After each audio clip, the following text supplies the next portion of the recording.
What up, fam? It is your favorite cousin, it is your favorite uncle, it is your favorite brother, it is your best friend's best friend. It's me, Dr. Larry, and welcome to the Living For You, the YouTube channel.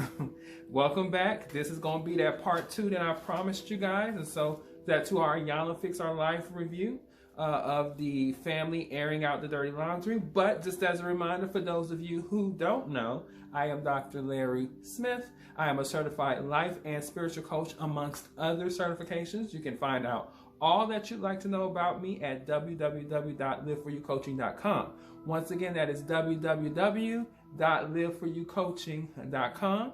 You can also follow me on social media at Dr. Larry Smith on Instagram and on Facebook. And you can also follow me at Dr. Larry on Instagram and on Facebook, and at Dr. Larry Smith on Twitter. You can also email me at drlarry@liveforyoucoaching if you have any specific questions or if you want to sign up for coaching. Like I said, my specialization is African American males between the ages of 18 and 40, dealing with trauma, but I can coach anyone, male, female, trans man, trans woman, group, whomever, black, white, it doesn't matter. Coaching is coaching. We all can use it, we all can benefit from it, and I'm willing to serve. So do that. For my family who continually comes, you know I love you. Your family because you come. Those of you who are new, go ahead and hit that subscribe button so that you can know when I post things and you're part of the family. This is a growing positive community of love, peace, and knowledge. This is what we're doing here. So anyway, let's get right into it because I don't want to spend too much of your time. I just want to kind of wrap up where we were going with that Iyanla Fix My Life episode 8 from season 7. Well, it was about the father. You guys saw the video. I posted in the last video. There will be a link up there somewhere towards the end of the video. So if you didn't see that video, you can actually either go see it now or you can wait till the end to just kind of catch all of that stuff. When we were last here, we were talking about that all the daughters had been abused sexually, and that the father, Mr. Mark, who is this father who believes in protecting and providing and being that person in the family, he knew nothing about. And in reality, they were protecting him because they knew that he pops off and he has this temper and he gets mad, and that he would have responded to them being all abused in a pretty unreasonable way that would have gotten them thrown in jail. Nevertheless, Miss Iyanla ends with them, tells them that y'all need to be more nurturing to one another. And you guys, I do not have my crystal generally, but whatever, we're gonna go with it. Anyway, and so they mentioned that they were afraid of their father, and that the Dr. Perry told them that. He said they're afraid of you. That they are afraid to confront you with even issues that they have. And you can't have it both ways. You can't expect them to be afraid of you while at the same time they have to fear you. That makes no sense. And that is a typical thing that we see in many families when dealing with stuff like this. It's like children will not tell their parents their full truth because their parents don't give them the space. Don't give them the freedom. Don't give them the ability to just be approachable on that level of just being transparent. And he really had to deal with that. He really had to deal with the situation. And then Miss Iyanla goes in and talks to him and asks him what does he think about everything he has just been watching via film. And he basically said, I'm good. I was good up until the part where my daughters talked about being violated. And Miss Iyanla was like, you were good with all the toxic stuff that was going on? You okay with all that? And he said, no, but he said, but that really hurt him in a certain way. He said, because he was so, she told him, she said, because you were so uncontrollable, because you were so arrogant and angry and mad, they couldn't tell you. She did it to protect you. So don't look at it as though they were hiding something from you. They did it to keep you from getting in trouble out of your response to how you react. He said, your daughters are in trouble. She said, your daughters are in trouble, Mr. Mark, because you're in trouble. You ain't got to figure it out, so there's no way you can give it to anybody else. And that's, we already know, we've talked about that several times, that a person can only give you what they have. And if their cup ain't full, don't expect a full cup of water. In fact, if they're going to keep some for themselves, don't expect a half a cup of water. Anyway, she said, the kingdom is in breakdown. Your kingdom is in breakdown. And so she asked a question kind of in the side interview, basically in her own kind of narration. What happens when a fatherless son becomes a father himself? And the question is clear. He doesn't have the tools. He doesn't have the ability to be able to be a healthy-minded, strong-minded, powerful leader and follower to his wife or to whomever else he's trying to take care of in his family. And so Iyanla asked Mr. Mark, how's his heart? The next day she asked him, how's your heart?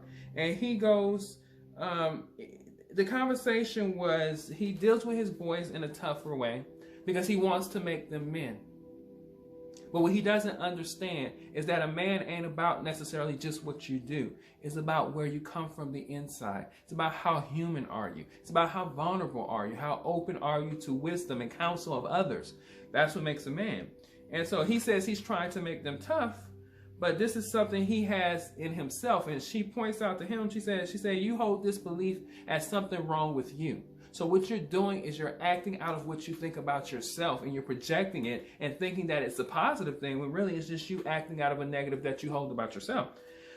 She turns him back over to Dr. Steve Perry, and Iyanla goes and speaks to the son, the youngest son, 17-year-old Jordan. And Jordan had homework just like everybody else. Iyanla gives homework to her clients. And she tries to get them to work on stuff so that it can all come together so that they kind of stay engaged in the process. So Jordan gets his homework and he gives it to Miss Iyanla. And he writes on the paper, what I need you to know is I don't care. Now I'm going to tell you, as a coach and as a male myself, I already, the flag went up that he's hurt. Because men deal with things a little differently. When it is something that is emotional to us, we detach from it because for whatever reason, a lot of men do not like to dive and deal and manage with their emotional state. They don't want to be considered emotional when really it's just paying attention to what your inner being is telling you. And so because of that, we go into the stage of affectual. We don't care. We don't want to have any thoughts about it, so we just don't care.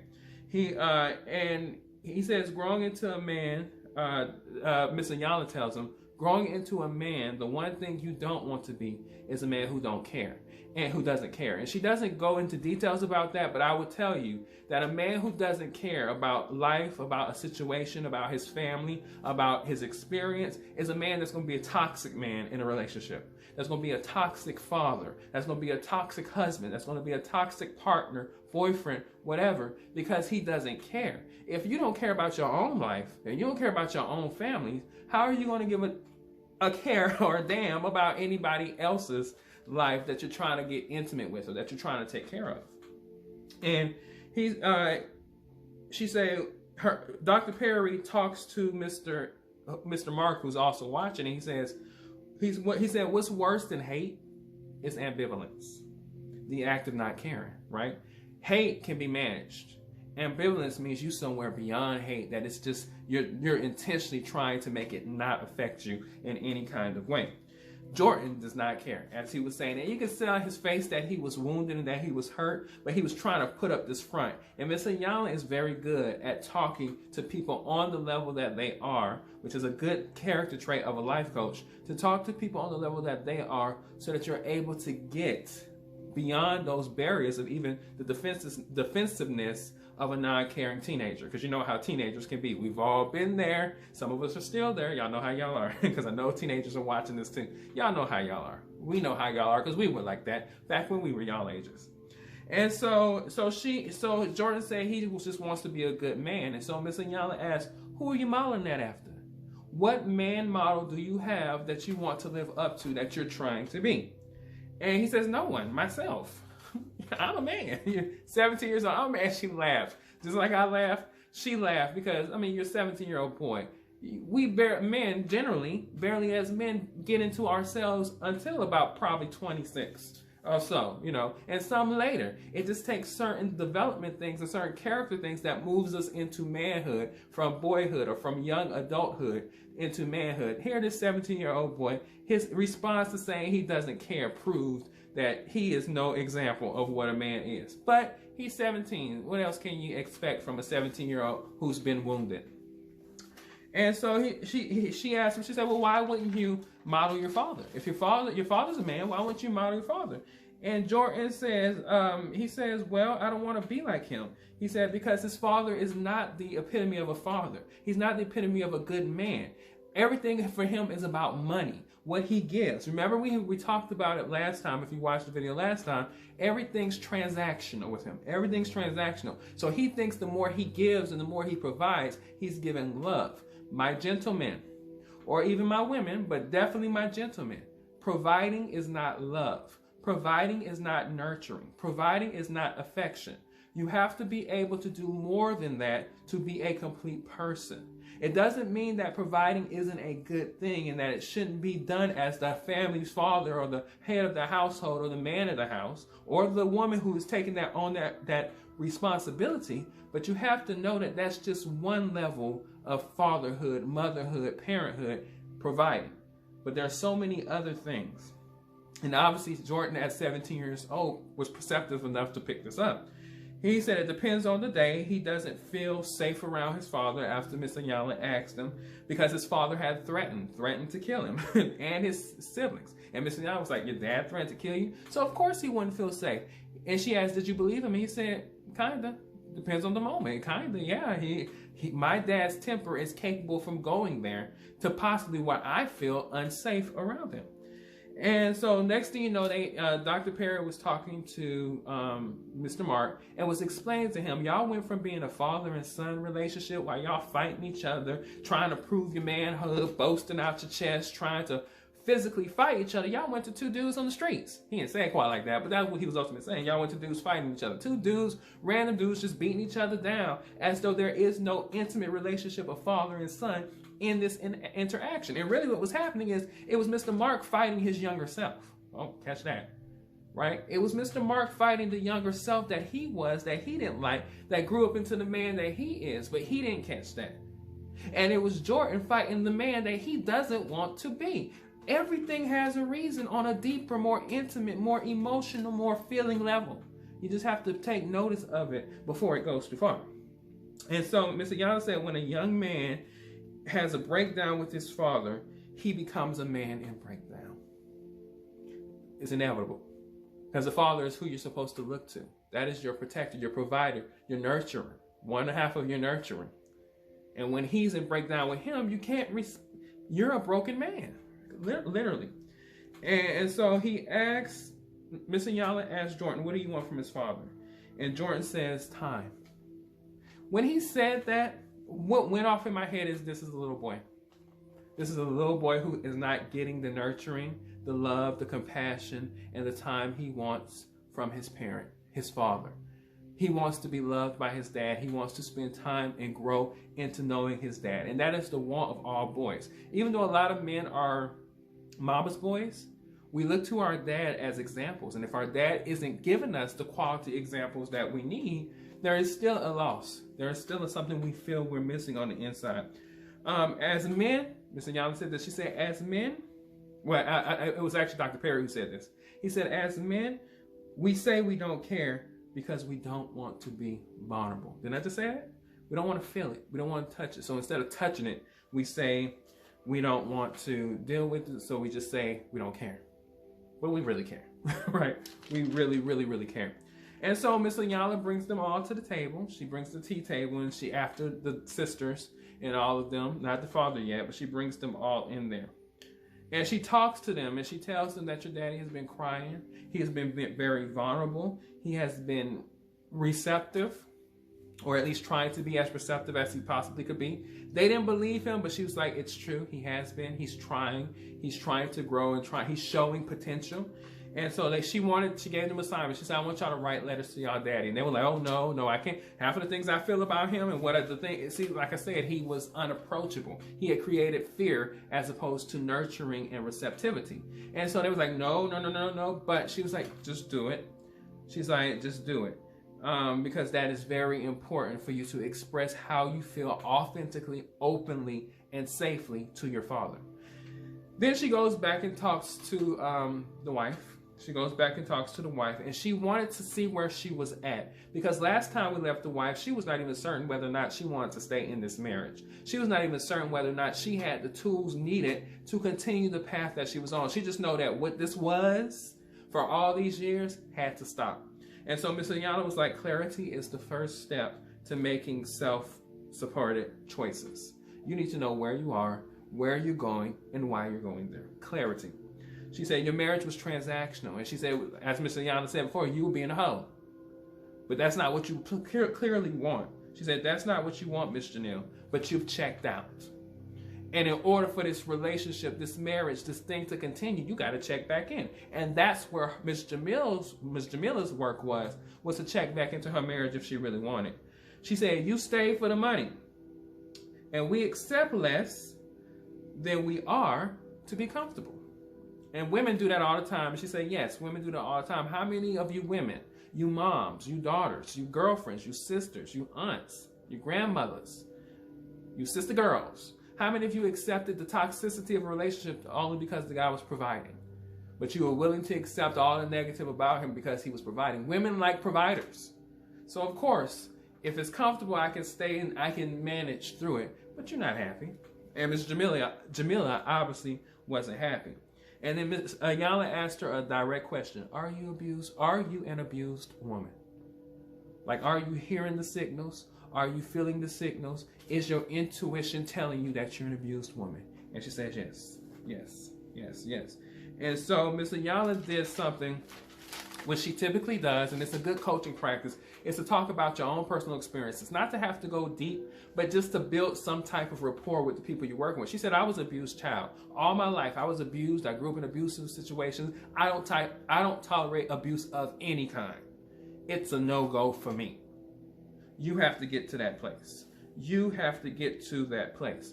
And so Ms. Jamila talks about how Mr. Mark had gone to therapy. He had tried to do work and then he'd get better, and then all of a sudden he reverts back. And I think that that's the big issue with a lot of people who seek healing and who goes through therapy and coaching and different things.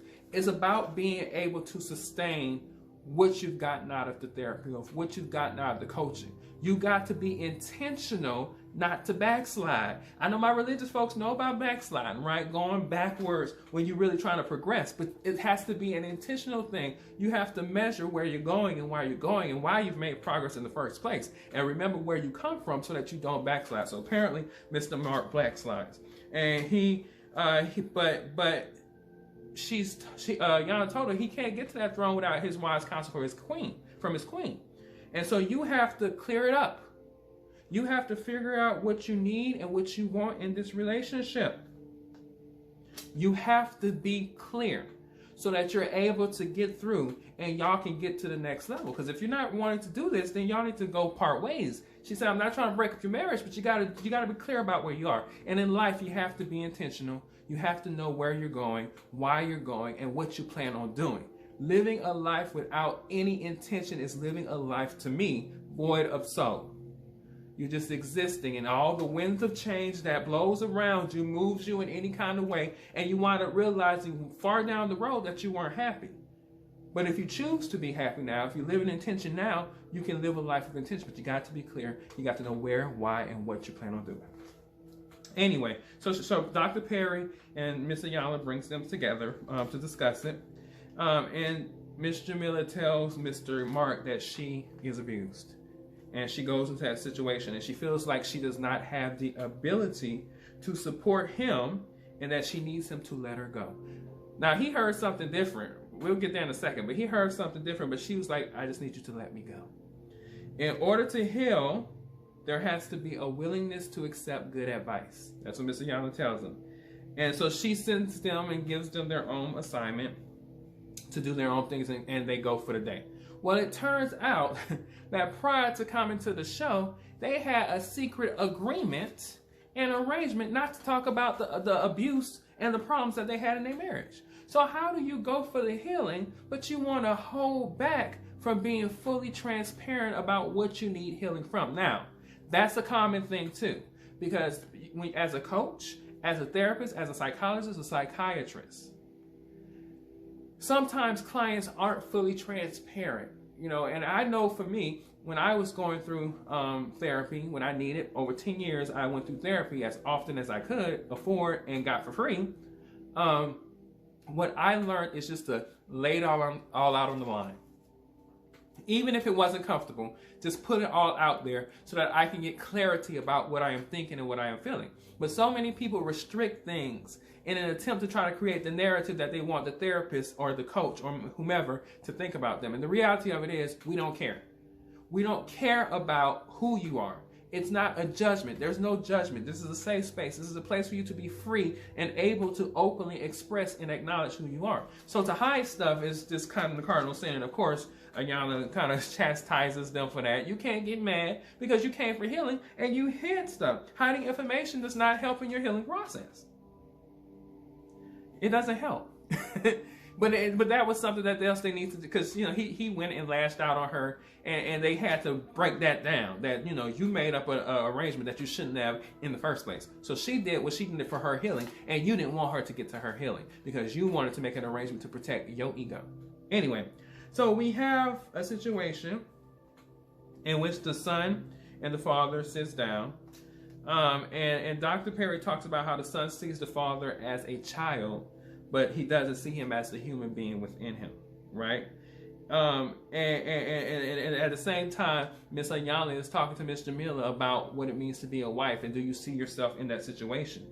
And so they get to the point to where she said, he tells Mr. Mark, you cannot love anyone without being vulnerable to them, and you cannot be loved unless you are vulnerable to them.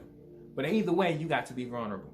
And so Jordan and his dad sit down and they have a conversation, and Dr. Perry shows Jordan the throne and say, that's what we're trying to get your father to. And he's actually been committed to certain things. And you've committed to talking to your father. And so let's have this conversation. Let's deal with this stuff. You want whatever you think your father's struggling with, you don't want to repeat it. And so because of that, commit to what you said. And so the father doesn't challenge anything. He doesn't challenge being wrong. Mr. Mark fully embraces and accepts everything. And I thought this scene was very beautiful because I felt like this is where the gate opened for Jordan in his relationship with his father. He said, what is it that you think your father doesn't know or recognize about himself? And he tells him directly is that money ain't everything. Money isn't everything.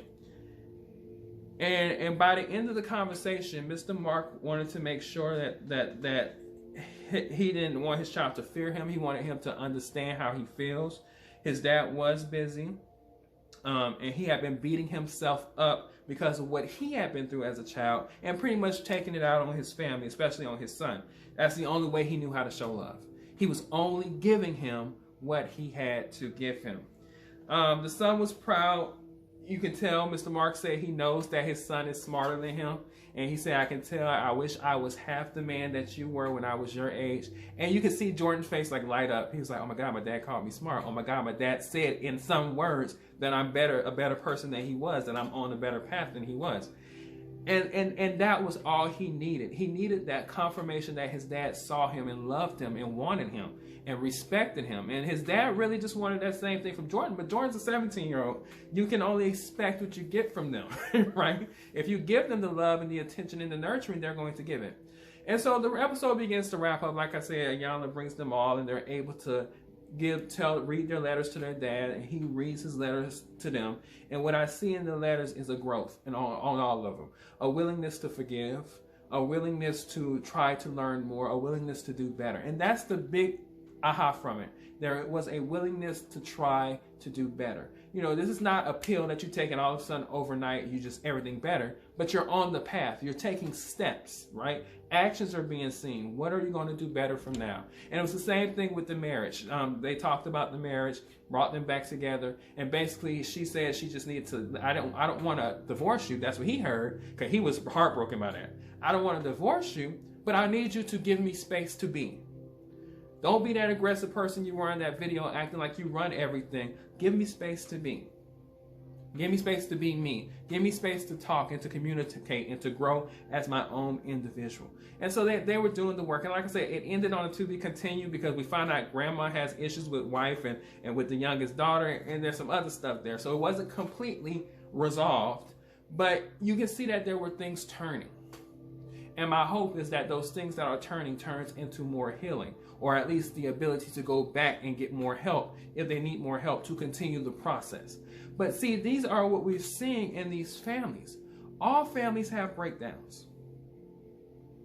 All families have breakdowns, but not all families have build-ups. So there has to be a level where you get to the breakdown, you acknowledge the breakdown, you acknowledge your part in it, and you start to build up the pieces to start anew. Every day is a new day to begin something new in the cycle of where you need to go. But you have to choose. And we have to learn to catch familiar, family, generational pathologies so that we don't repeat them generation after generation after generation. Call a spade a spade. If your grandmother was crazy and your mama crazy, and if you feeling crazy, then catch the fact that you feeling crazy so that you'll be crazy like your grandmama and your mama. If your daddy crazy, if your grandpa crazy, your uncle's crazy, try to figure out some of the toxic things that you shouldn't be doing so that you don't be like them and we grow as people. And that's why we come to places like this. That's why we're here. That's why we meet. That's why we discuss this. That's why we review things. I'm actually starting to see that you guys really enjoy my reviews of these things. This has been the ones that's gotten the most views I've gotten on my page in a while. And I'm thankful and I'm grateful for that. Keep them up. Make sure y'all liking some of these videos. Share some of the videos. Hell, meet up, communicate, do what you do. Spread the conversation. Keep it going. That's what I want to do. So, yeah, so I hope you got something from this. I've enjoyed reviewing Iyanla Fix My Life. I plan on reviewing other things. I'll talk more about that later. But at the end of the day, keep growing, keep showing, keep knowing, keep loving, keep being, because it's all about you being the best you can be tomorrow than you was yesterday, or even than you are today. Live in the present, enjoy the moment, love each other. And as I always say, keep coming. Follow me on social media. I love you, love you, love you, love you with all the love I can. And I will see you all in the next video.